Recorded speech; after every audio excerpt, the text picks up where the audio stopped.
என்றும் புலிப்பாணி என்ற ஜோதிட தலைப்பை பார்த்து கொண்டிருக்கும் அனைத்து அன்பு நெஞ்சங்களுக்கும் எனது பணிவான வணக்கம். இன்றைய தினம் நிகழும் மங்களகரமான குரோதி வருடம் ஆடி மாதம் 22ஆம் நாள் புதன்கிழமை.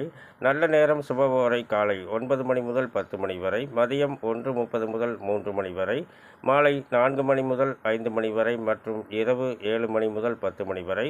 சூலம் வடக்கு, பரிகாரம் பால். திதி இரவு 10:07 வரை, திருதியை பின்பு சதுர்த்தி. நட்சத்திரம் இரவு 8:31 வரை, பூரம் பின்பு உத்திரம். ராகுகாலம் பகல் 12 மணி முதல் 1:30 வரை, குளிகை நேரம் காலை 10:30 முதல் 12 மணி வரை, யமகண்ட நேரம் காலை 7:30 முதல் 9 மணி வரை. மகர ராசிக்கு சந்திராஷ்டம தினம். இன்றைய கிரக நிலைகள்: ரிஷபத்தில் குரு செவ்வாய், கடகத்தில் புதன் சூரியன், சிம்மத்தில் சுக்கிரன் சந்திரன், கன்னியில் கேது, கும்பத்தில் சனி, மீனத்தில் ராகு. நன்றி, வணக்கம், நல்வாழ்த்துக்கள்.